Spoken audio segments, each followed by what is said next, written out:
Naquele tempo, Jesus partiu com os seus discípulos para os povoados de Cesareia de Filipe. No caminho perguntou aos discípulos: Quem dizem os homens que eu sou?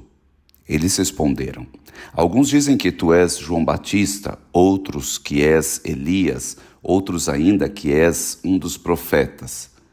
Então ele perguntou: E vós, quem dizeis que eu sou? Pedro respondeu: Tu és o Messias. Jesus proibiu-lhes severamente de falar a alguém a seu respeito. Caríssimos irmãos e irmãs, ouvintes do Evangelho de cada dia, chegamos hoje a um momento muito importante da narração da vida de nosso Senhor Jesus Cristo pelo evangelista São Marcos. Já ouvimos em outras ocasiões que São Marcos constrói todo o seu evangelho a respeito da vida de Jesus a partir daquilo que nós chamamos de o segredo messiânico, que é aquele modo de Jesus se revelar aos poucos aos seus discípulos e às multidões, guardando sempre o segredo a respeito de sua própria identidade. De modo que vemos que, num primeiro momento da pregação de Jesus, todos aqueles que o escutam ficam admirados e começam a perguntar: o que é isto? Logo depois, à medida que a revelação vai aumentando e crescendo, progredindo, começam a perguntar: quem é este? E sempre quando Jesus ensina e quando Jesus também realiza as suas obras, Jesus sempre proíbe que aqueles que foram agraciados contem aos outros a respeito da sua própria identidade. Então, o modo de proceder de nosso Senhor Jesus Cristo é sempre este se revelar, mas ao mesmo tempo guardando segredo a respeito de sua própria pessoa. E agora nós chegamos num momento no Evangelho onde Pedro irá fazer a mais bela profissão de fé, na verdade a primeira grande profissão de fé da igreja a respeito da identidade de Jesus Cristo. Isso acontece na região de Cesareia de Filipe. Jesus leva então os seus discípulos para esta região que é a mais setentrional, a mais ao norte da Terra Santa, que é justamente lá onde nasce o Rio Jordão.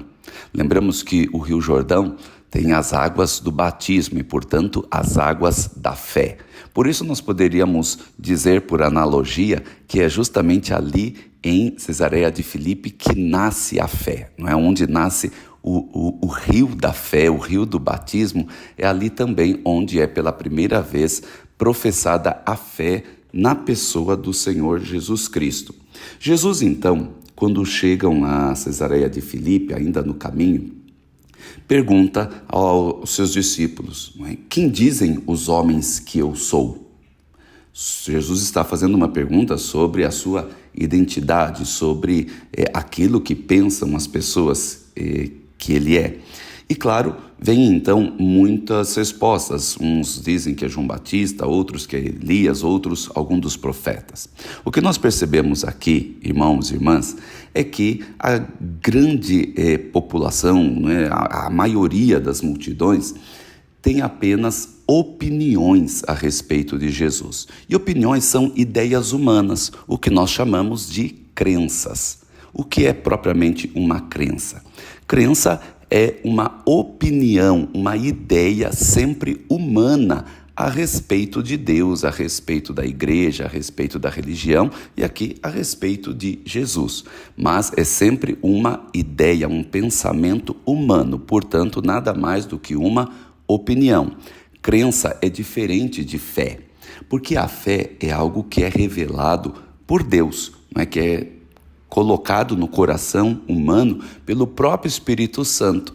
Por isso, quando Pedro responde, não é? Tu és o Messias, tu és o Cristo, lá na narração de São Mateus, diferente aqui dessa narração de São Marcos, Jesus vai dizer, não é? Feliz és tu, Simão, porque não foi nenhum homem, não foi a carne humana que te revelou isso, mas sim o meu Pai que está no céu.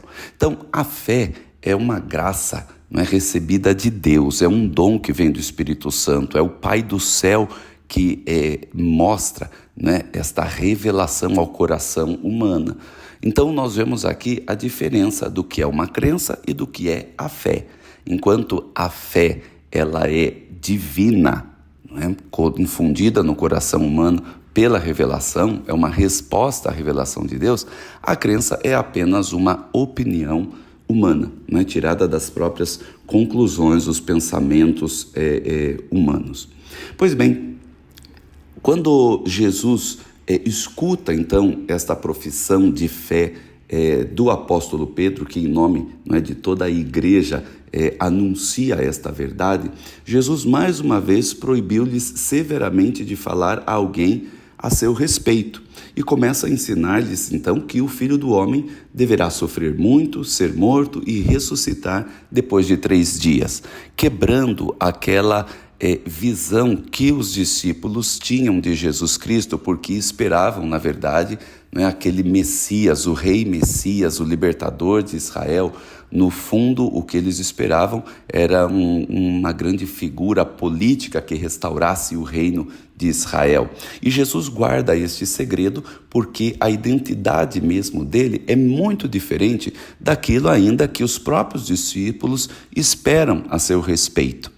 Então, nosso Senhor Jesus Cristo continua aqui no Evangelho de São Marcos, ainda com esta dinâmica do segredo messiânico, ainda que já tenha sido, de algum modo, professada esta fé, tu és o Cristo, e isto é de verdade uma realidade, é a verdade a respeito da identidade de Jesus, mas Jesus ainda vai continuar mostrando que este Cristo deverá padecer, morrer, ressuscitar e, portanto, um Cristo muito diferente daquele que era o esperado por Israel. Tudo vai se concluir com aquela nobre e bela profissão de fé que o soldado romano, o centurião, irá fazer quando, depois de abrir o lado de Cristo, vai então dizer: verdadeiramente este homem é o Filho de Deus. Então ali está toda a verdade, sobre a identidade de Jesus. Então continuemos, dia a dia, acompanhando este Evangelho segundo São Marcos, o modo como ele vai narrando a vida de nosso Senhor Jesus Cristo, para que pouco a pouco, dia a dia, de fé em fé, nós possamos realmente conhecer a identidade daquele que nós tanto amamos e que por isso o servimos, Jesus Cristo, o Filho de Deus, nosso Senhor. Deus abençoe você nesse dia de hoje e até amanhã, se Deus quiser.